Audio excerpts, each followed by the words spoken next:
Hello students, 9th standard சயின்ஸில் நம்மளுக்கு 10th லெசனாக கொடுக்கப்பட்டிருக்குது மேட்டர் அரவுண்ட் அஸ். ஸோ இந்த லெசனை பற்றி நம்ம ஏற்கனவே பார்த்துட்ருக்கோம். அதில் மிக்சர்ஸ் பற்றி இன்றைக்கி பார்ப்போம். ஸோ மிக்சர்ஸுங்கிறது என்ன? கலவை அப்படின்னு சொல்லுவோம். ஸோ மிக்சர்னால் என்னென்னா 2 or more substances mixed together in any proportion. ஓகேவா? மிக்சர்னா என்ன? 2 அல்லது அதற்கு மேற்பட்ட பொருட்கள் ஒன்றோட ஒன்றா கலந்துருக்கிறது பேர் தான் மிக்சர். அப்போ இந்த மிக்சர்ஸை கிளாஸிஃபை பண்ணும்போது ஹோமோஜினியஸ் மிக்சர், ஹெட்ரோஜினியஸ் மிக்சருங்களா, ஒரு படித்தான கலவை, பல படித்தான கலவை. ஸோ ஹோமோஜினியஸ் மிக்சர்னா என்ன? அது பார்ப்பதற்கு ஒரே மாதிரியே இருக்கும். ஹெட்ரோஜினியஸ் மிக்சர்னா அது பார்ப்பதற்கு 2 டிஃப்ரெண்ட் லேயர்ஸ் அல்லது டிஃப்ரெண்ட் லேயர்ஸ் அதில் தெரியும். அப்படி தெரிஞ்சிச்சுன்னா அது ஹெட்ரோஜினியஸ் மிக்சர். ஸோ ஹோமோஜினியஸ் மிக்சருக்கு எக்ஸாம்பிள் பாருங்கள், ட்ரூ சொல்யூஷன். ட்ரூ சொல்யூஷன்னா எக்ஸாம்பிள் என்ன சொல்லலாம்? சால்ட் இன் வாட்டர் சொல்லலாமா? உப்பை எடுத்து தண்ணியில் கரைக்கணும். அப்படி கரைக்கும்போது அந்த உப்பு முழுசும் கரைஞ்சி உப்பே நமக்கு கணக்கு தெரியாது. அப்போ பார்ப்பதற்கு ஒரே மாதிரியே தெரியும். ட்ரூ சொல்யூஷன் ஹோமோஜினியஸ் மிக்சருக்கு எக்ஸாம்பிள். அடுத்தது அலாய்ஸ். அலாய்ஸ்னா என்ன? Mixture of 2 or more metal. மொத்தம் 2 அல்லது அதற்கு மேற்பட்ட மெட்டல்ஸ் ஒன்றா சேரும்போது நமக்கு என்ன உருவாகும்? உலோக கலவை உருவாகும், அலாய்ஸ் உருவாகும். அந்த அலாய்ஸ் பார்க்குறப்ப எந்தெந்த மெட்டலை ஒன்றா சேர்த்தோமோ அதெல்லாம் தனித்தனியாக நம்மளுக்கு தெரியாது. அது எல்லாம் சேர்ந்து ஒரே மாதிரியே தெரியும். அப்போ அது ஒரு படித்தான கலவைக்கு எக்ஸாம்பிள். ஹெட்ரோஜினியஸ் மிக்சருக்கு எக்ஸாம்பிள் சஸ்பென்ஷன் சொல்யூஷன். சஸ்பென்ஷன் சொல்யூஷன்னா என்ன? தமிழில் தொங்கல் சொல்யூஷன் சொல்லுவோம் இல்லையா? தொங்கல் கரைசல். தொங்கல் கரைசல் என்ன? சாக் பீஸ் பவுடரை தண்ணியில் கரைக்கிறோம். இந்த சாக் பீஸ் பவுடர் என்ன ஆகாது? தண்ணியில் முழுசும் கரையாது. ஓகேவா? அப்போ கரையாமல் கிடக்கும். அப்போ நம்மளுக்கு சாக் பவுடரும் தண்ணியும் தனித்தனியாக லேயராக தெரியும். அப்போ அது ஹெட்ரோஜினியஸ் மிக்சருக்கு எக்ஸாம்பிள். Colloidal solution. இந்த கொலாய்டல் சொல்யூஷன் என்ன? பால் பவுடரை தண்ணியில் கலக்கிறோம். பால் பவுடரை தண்ணியில் கலந்துட்டு கொஞ்சம் நேரம் அப்படியே டிஸ்டர்ப் பண்ணாமல் வச்சுட்டோம்னா பால் பவுடர் என்ன ஆகும்? கீழே செட்டில் ஆகிடும், தண்ணி தனியாக தெரியும். ஸோ இங்கேயும் நம்மளுக்கு 2 டிஃப்ரெண்ட் லேயர்ஸ் தெரியும். அப்போ கொலாய்டல் சொல்யூஷனும் ஹெட்ரோஜினியஸ் மிக்சருக்கு எக்ஸாம்பிள். இப்போ இந்த ஹோமோஜினியஸ் மிக்சரு ஹெட்ரோஜினியஸ் மிக்சரை கம்பேர் பண்ணுறோம் அப்படின்னு பார்த்தோன்னா, இன் ஹோமோஜினியஸில் யூனிஃபார்ம் காம்போசிஷன் இருக்கும். இன் ஹெட்ரோஜினியஸில் நான் யூனிஃபார்ம் காம்போசிஷன் இருக்கும். அதாவது எல்லா பகுதியிலையும் அதோட காம்போசிஷன் ஒரே மாதிரி இருக்கும். ஆனால் இது எல்லா பகுதியிலையும் காம்போசிஷன் ஒரே மாதிரி இருக்காது. அடுத்தது components are not visible to naked eyes. Homogeneous மிக்சருக்கு எக்ஸாம்பிள் என்ன சொன்னோம்? சால்ட் இன் வாட்டர் சொன்னோமா? சால்ட்டை தண்ணியில் கரைச்சா என்ன ஆகும்? சால்ட்டு முழுசும் கரைஞ்சி போகும். சால்ட்டை நம்மளால் கண்ணில் பார்க்க முடியாது. So components are not visible to naked eyes. இங்கே ஹெட்ரோஜினியஸ் மிக்சரில் components can be seen easily. Example என்ன சொல்லலாம்? Oil and water. Mixture of oil and water சொல்லலாமா? சொல்லலாம். அப்போ இந்த ஆயிலும் வாட்டரும் ஒன்றோட ஒன்றா மிக்ஸ் ஆகாது. நம்மளுக்கு 2 டிஃப்ரெண்ட் லேயர்ஸ் தெரியும். ஹோமோஜினியஸ் மிக்சருக்கு example milk, ice cream, sugar syrup, ink, steel. So இதெல்லாம் நம்ம ஹோமோஜினியஸ் மிக்சருக்கு எக்ஸாம்பிளாக சொல்லலாம். ஹெட்ரோஜினியஸ் மிக்சருக்கு mixture of iodine and common salt. சால்ட்டும் ஒயிட் கலரில் இருக்கும், அயோடினும் ஒயிட் கலரில் இருக்கும். ஆனால் இதோட கிறிஸ்டல் ஸ்ட்ரக்சர் டிஃப்ரெண்ட்டாக இருக்கும். Next topic separation of mixtures. இந்த மிக்சரை நம்ம ஏன் செப்பரேட் பண்ணணும் அப்படின்னு பார்த்தோம்னா, ஃப்ரம் மிக்சர்லேருந்து we can obtain useful substance. So first point என்ன? In order to obtain useful substances from mixture. Second point, ore. மெட்டலர்ஜியில் ஓர்ஸ் அப்படின்னு பார்ப்போம், தாது உப்புக்கள் அப்படின்னு பார்ப்போம். இந்த தாது உப்புக்கள் என்ன ஆகுது? பூமியிலேருந்து வெட்டி எடுக்கணும். அப்படி வெட்டி எடுக்கும்போது அதில் நம்மளுக்கு தேவையான மெட்டலும் இருக்கும், அது கூட சேர்ந்து இம்பியூரிட்டிஸும் இருக்கும். அப்போ அந்த இம்பியூரிட்டிஸை ரிமூவ் பண்ணும்போது நமக்கு தேவையான மெட்டல் கிடைக்கும். அந்த மெட்டல்ஸில் நம்ம மேலும் பல வகைகளில் பயன்படுத்த முடியும். ஸோ செப்பரேஷன் இது போல் பயன்படுத்தும். அப்போ இந்த செப்பரேஷன் டெக்னிக்ஸ்னு இருக்கு இல்லையா? இந்த செப்பரேஷன் மெத்தட்ஸை எதன் அடிப்படையில் நம்ம செலக்ட் பண்ணணும் அப்படின்னு பார்த்தோன்னா, ஒன்று properties of the components of the mixture. அந்த கலவையில் உள்ள காம்போனன்ட்ஸோட ப்ராப்பர்ட்டிஸை பேஸ் பண்ணி இந்த செப்பரேஷன் மெத்தடை செலக்ட் பண்ணணும். ரெண்டாவது, அந்த மிக்சரில் உள்ள காம்போனன்ட்ஸோட ஃபிசிக்கல் ஸ்டேட்டை பேஸ் பண்ணி இந்த செப்பரேஷன் மெத்தடை நம்ம செலக்ட் பண்ணணும். சப்ளிமேஷன். ஸோ சப்ளிமேஷனுங்கிறது என்ன அப்படின்னு பார்க்கறதுக்கு முன்னாடி, ஒரு சாலிட் இருக்குது. அந்த சாலிடை நம்ம பொதுவாக ஹீட் பண்ணுறோன்னு வச்சுக்கோங்களேன், அது என்ன ஆகும்? லிக்விடாக மாறும். அதை ஃபர்தராக ஹீட் பண்ணும்போது நம்மளுக்கு கேஸாக மாறும்.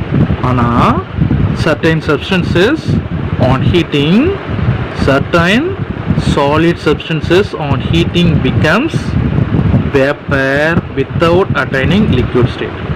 ஒரு சில சாலிடு ஹீட் பண்ணும்போது லிக்விட் ஸ்டேட்டுக்கு போகாமல் டைரெக்டாக கேஸாக மாறுது. ஸோ இந்த ப்ராசஸ்க்கு பேர் தான் சப்ளிமேஷன் அப்படின்னு சொன்னோம். அப்போ எந்தெந்த பொருட்கள்லாம் சப்ளிமேஷனுக்கு இன்வால்வ் ஆகுது அப்படின்னு பார்த்தோம்னா, அயோடின், கேம்ஃபர் அதாவது கற்பூரம், அமோனியம் குளோரைட். ஸோ இது போல் பொருட்கள் சப்ளிமேஷனில் இன்வால்வ் ஆகும். சப்ளிமேஷன் சப்ஸ்டன்ஸுக்கு எக்ஸாம்பிள். அடுத்தது separation of ammonium chloride from sand. மணலும் அமோனியம் குளோரைடும் ஒன்றோட ஒன்றா கலந்து போச்சு. அதை எப்படி நம்ம பிரித்து எடுக்கிறது? இப்போ அமோனியம் குளோரைடுங்கிறது பார்க்குறோம், அது ஈஸிலி வாலடைல், எளிதில் ஆவியாகக்கூடியது. சாண்டுங்கிறது எளிதில் ஆவியாகாதவை. அப்போ எளிதில் ஆவியாகக்கூடிய பொருளை எளிதில் ஆவியாகாத பொருள்லேருந்து நம்ம இந்த சப்ளிமேஷன் மெத்தடை பயன்படுத்தி பிரிக்க முடியும். ஓகே. ஸோ இந்த மெத்தடில் ஃபஸ்ட்டு என்ன பண்ணுறாங்க, a mixture of ammonium chloride and the sand is taken in a china dish. ஒரு களிமண் கிண்ணம் இருக்குது, சைனா டிஷ் இருக்குது. அந்த டிஷ்ஷில் என்ன பண்ணுறாங்க, அமோனியம் குளோரைடையும் சாண்டையும் எடுத்துக்கிறாங்க. செகண்ட் என்ன பண்ணுறாங்க, the mixture covered by perforated asbestos sheet.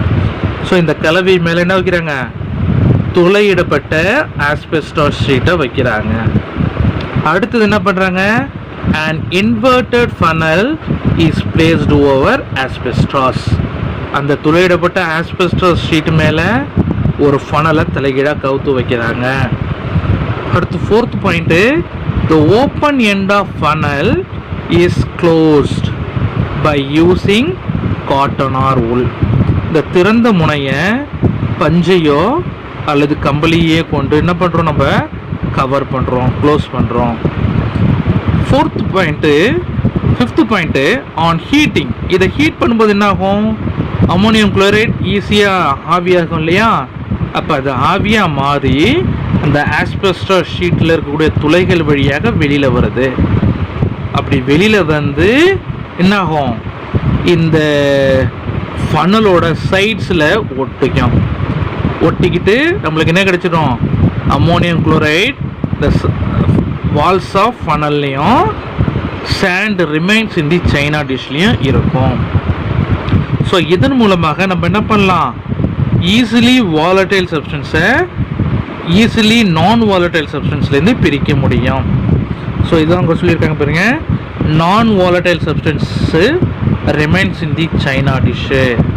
So volatile substance separated from non-volatile impurities, or volatile impurities separated from non-volatile substances. Centrifugation method. Centrifugation methodனா மைய விலக்கு முறை அல்லது மைய விலக்கு செயல்முறை அப்படின்னு அர்த்தம்.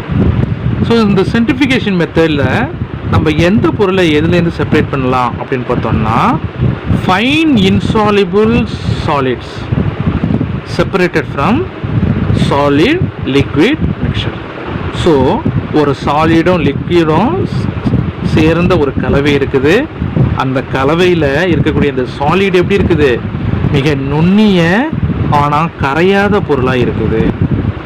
ஸோ மிக நுண்ணிய இன்சாலிபிள் சாலிட்ஸை நம்ம சாலிட் லிக்விட் மிக்சர்லேருந்து செப்பரேட் பண்ணுறதுக்கு இந்த சென்ட்ரிஃபிகேஷன் மெத்தட் பயன்படுது. ஓகே. ஸோ இந்த சென்ட்ரிஃபிகேஷன் மெத்தடில் என்ன பண்ணுறோம், சென்ட்ரிஃபியூஜ் அப்படிங்கிற ஒரு இன்ஸ்ட்ருமெண்ட்டை பயன்படுத்துகிறோம். இந்த சென்ட்ரிஃபியூஜ் என்னாகும், வேகமாக சுற்றும். Centrifuge rotates at very high speed. So அது எப்படி என்னாகும், மிக வேகமாக சுற்றக்கூடியது. அப்படி சுற்றும் போது என்ன ஆகுதுன்னு பார்த்தோன்னா சென்ட்ரிஃபியூகல் ஃபோர்ஸு உருவாகும், அதாவது மைய விலக்கு விசை உருவாகும். இந்த மைய விலக்கு விசை உருவாச்சுன்னா அதில் இருக்கக்கூடிய ஹெவியர் சாலிட் என்ன ஆகும், கீழ் நோக்கி போயிடும். த lighter liquid remains at the top. So இதன் மூலமாக தண்ணியில் கரையாத சாலிடை கீழே படிய வைக்க முடியும், தெளிந்த நீர் மேலவே இருக்கும். ஸோ இப்படி இந்த சென்ட்ரிஃபிகேஷன் மெத்தட் நமக்கு பயன்படுது. அடுத்து இந்த சென்ட்ரிஃபிகேஷன் மெத்தட் எங்கெங்கெல்லாம் பயன்படுதுன்னு பார்த்தோன்னா இன் மில்க் டைரிஸ், பால் பண்ணையில் இந்த சென்ட்ரிஃபிகேஷன் மெத்தட் பயன்படுது. ஸோ இந்த பால் பண்ணையில் சென்ட்ரிஃபிகேஷன் மெத்தடை பயன்படுத்தி பால்லேருந்து க்ரீமை செப்பரேட் பண்ணி எடுக்கிறாங்க. இன் வாஷிங் மிஷினில் பார்க்குறப்ப நம்ம வெட் கிளாத்தில் இருக்கக்கூடிய தண்ணீரை ஸ்குவீஸ் பண்ணி எடுக்கிறதுக்கு, புழிஞ்சி எடுக்கிறதுக்கு இந்த டெக்னிக் பயன்படுது. In washing machine the centrifugation principle used to squeeze out water from wet cloths. ஈரத்துணியில் இருக்கக்கூடிய ஈரத்தை புழிஞ்சி நீக்குவதற்கு the centrifugation method பயன்படுது. அதே போல் இன் லேபரட்டரிஸில் நம்ம பிளட் சாம்பிள்ஸ் கொடுக்குறோம் இல்லையா, அந்த பிளட் சாம்பிள்ஸ்லேருந்து பிளட் செல்ஸை செப்பரேட் பண்ணி எடுக்க இந்த சென்ட்ரிஃபிகேஷன் மெத்தட் பயன்படுது. அடுத்த method solvent extraction method. So separating ஃபனலை பயன்படுத்தி நம்ம 2 இம்மிசிபிள் லிக்விட்ஸை பிரித்து எடுக்க முடியும். ஸோ இதுதான் செப்பரேட்டிங் ஃபனலு. ஸோ இந்த செப்பரேட்டிங் ஃபனலில் கார்க்கு, ஸ்டாப் காக் இருக்குது. ஸோ இதுக்குள்ளே என்ன பண்ணுறோம், ஒன்றோடு ஒன்று கலக்காத 2 இம்மிசிபிள் லிக்விட்ஸ் எடுத்துக்க போகிறோம். ஃபார் எக்ஸாம்பிள் வாட்டரையும் ஆயிலையும் எடுத்துக்க போகிறோம். ஸோ வாட்டர் வந்து டென்சிட்டி அதிகமானது கீழேயும், ஆயிலுங்கிறது டென்சிட்டி குறைவானது அது மேலேயும் மிதக்கும். ஸோ இந்த மெத்தடில் 2 immiscible liquids can be separated by this solvent extraction method. Okay, so இதில் இருக்கக்கூடிய பிரின்சிபல் என்ன, த பிரின்சிபல் பிஹைண்ட் திஸ் மெத்தட் அப்படின்னு பார்த்தோம்னா difference in the solubility of the immiscible liquids. So இந்த 2 immiscible liquid இருக்குது, இந்த ரெண்டுத்துக்கும் வெவ்வேறு கரைதிறன் இருக்கும். ஸோ இதுக்குள்ளே புதுசாக நான் என்ன பண்ண போகிறேன், ஒரு சால்வெண்ட்டை ஆட் பண்ண போகிறேன். அந்த சூட்டபுள் சால்வெண்ட்டை ஆட் பண்ணும்போது இந்த 2 பொருட்களும் வெவ்வேறு வகையில் அந்த சால்வெண்ட்டில் கரையும். அப்போ இது சால்வெண்ட் இந்த பொருட்களோட கரைதிறனில் உள்ள வேறுபாடை பயன்படுத்தி நம்ம இதை செப்பரேட் பண்ணுறோம். ஸோ பிரின்சிபல் பிஹைண்ட் திஸ் மெத்தட்னா difference in the solubility of 2 immiscible liquids in a suitable solvent. இதுதான் இதோட பிரின்சிபலு. ஓகே, ஸோ இந்த மெத்தடில் என்ன பண்ணுறோம், மிக்சர் ஆஃப் ஆயில் அண்ட் வாட்டரை எடுத்துக்கிறோம். இப்போ தண்ணியும் எண்ணெயும் ஒன்றா கலந்து போச்சு, அதை எப்படி செப்பரேட் பண்ணுறது அப்படின்னு பார்த்தோன்னா இந்த மெத்தடில் செப்பரேட் பண்ண முடியும். அடுத்தது it is also used in pharmaceutical and petroleum industries. இந்த மெத்தடை வேறு எங்கெங்கெல்லாம் பயன்படுத்துகிறாங்க, ஃபார்மாசூட்டிக்கல்ஸ்லேயும் பயன்படுத்துகிறாங்க, பெட்ரோலியம் இண்டஸ்ட்ரியிலையும் இந்த செப்பரேட்டிங் ஃபனல் இந்த சால்வெண்ட் எக்ஸ்ட்ராக்ஷனுங்கிற மெத்தடை பயன்படுத்துகிறாங்க. Simple distillation. ஸோ டிஸ்டிலேஷனுங்கிறது என்னென்னா a process of obtaining pure liquid from solution. ஒரு சொல்யூஷன் இருக்குது, அந்த சொல்யூஷன்னா என்ன, பொதுவாக ஒரு சால்வெண்ட்டும் சொல்யூட்டும் இருந்தால் அந்த சொல்யூஷன் சொல்லுவோம். அப்போ அந்த சொல்யூஷனில் இருக்கக்கூடிய லிக்விடை பியூர் ஸ்டேட்டில் பிரித்து எடுக்கிறதுக்கு பேர் தான் டிஸ்டிலேஷன். அப்போ அந்த டிஸ்டிலேஷன் ப்ராசஸ்ங்கிறது காம்பினேஷன் ஆஃப் 2 ப்ராசஸ், ஒன்று எவாபரேஷன், ஒன்று condensation. So combination of evaporation and condensation process தான் நம்ம டிஸ்டிலேஷன் அப்படின்னு சொல்லுவோம். அதாவது நம்ம ஒரு சொல்யூஷன் எடுத்துக்குவோம், அந்த சொல்யூஷனை நம்ம என்ன பண்ணுவோம், ஹீட் பண்ணுவோம், ஹீட் பண்ணும்போது வேப்பர் உருவாகும். ஸோ இந்த வேப்பரில் இருக்கக்கூடிய பொருள் எப்படி இருக்கும், பியூர் ஸ்டேட்டாக இருக்கும். இந்த வேப்பரை நம்ம என்ன பண்ணுறோம், குளிர்விக்க போகிறோம். குளிர்விக்கும்போது இந்த வேப்பர் என்ன மாறுறது, கண்டென்ஸ்டு இன்டு பியூர் லிக்விட். அப்போ சொல்யூஷன்லேருந்து நம்மளுக்கு பியூர் லிக்விடை இந்த டிஸ்டிலேஷன் மெத்தடில் நம்ம பிரிக்க முடியும். ஓகே. ஸோ கடல் நீர்லேருந்து குடிக்கிற நீரை பிரிக்கிறாங்க இல்லையா, கடல் நீரை சுத்தப்படுத்தும் நிலையங்கள் இருக்கு இல்லையா, அங்கே இந்த டெக்னிக்ஸை பயன்படுத்துகிறாங்க. So drinking water obtained from sea water by this method. Okay. It is used to separate two liquids. 2 லிக்விடை நம்ம இந்த மெத்தடில் பிரிக்க முடியும். ஆனால் கண்டிஷன்ஸ் என்ன, ரெண்டுத்துக்கும் உள்ள பாய்லிங் பாயிண்ட் டிஃப்ரென்ஸு மோர் தென் 25 டிகிரி இருக்கணும். ஸோ 2 லிக்விட் இருக்குது, அந்த ரெண்டுத்துக்கும் உள்ள பாய்லிங் பாயிண்ட் டிஃப்ரென்ஸ் வந்து மோர் தென் 25 டிகிரினா அந்த 2 லிக்விடையும் நம்ம அந்த சிம்பிள் டிஸ்டிலேஷன் மெத்தடை பயன்படுத்தி நம்ம என்ன பண்ண முடியும், செப்பரேட் பண்ண முடியும். ஓகே. ஸோ இந்த சிம்பிள் டிஸ்டிலேஷன் மெத்தடோட செட்டப் இங்கே கொடுத்துருக்காங்க. இதுதான் டிஸ்டிலேஷன் ஃப்ளாஸ்க். ஸோ இதுக்குள்ளே தான் நம்ம அந்த சொல்யூஷனை எடுத்துக்க போகிறோம். இதில் ஒரு சைடு டியூப் இருக்குது. இந்த சைடு டியூப்பில் நம்ம என்னத்தை கனெக்ட் பண்ணியிருக்கோம், கண்டென்சரை கனெக்ட் பண்ணி வச்சுருக்கோம். ஸோ அந்த கண்டென்சர் உள்ள ஒரு டியூப் இருக்குது, அதுக்கும் வெளியில் ஒரு டியூப் இருக்குது. இந்த வெளியில் இருக்கிற டியூபுக்குள்ளே தான் வழியாக என்னாகும், தண்ணி கூலிங் வாட்டர் சர்க்குலேட் ஆகிட்ருக்கோம். ஓகேங்களா.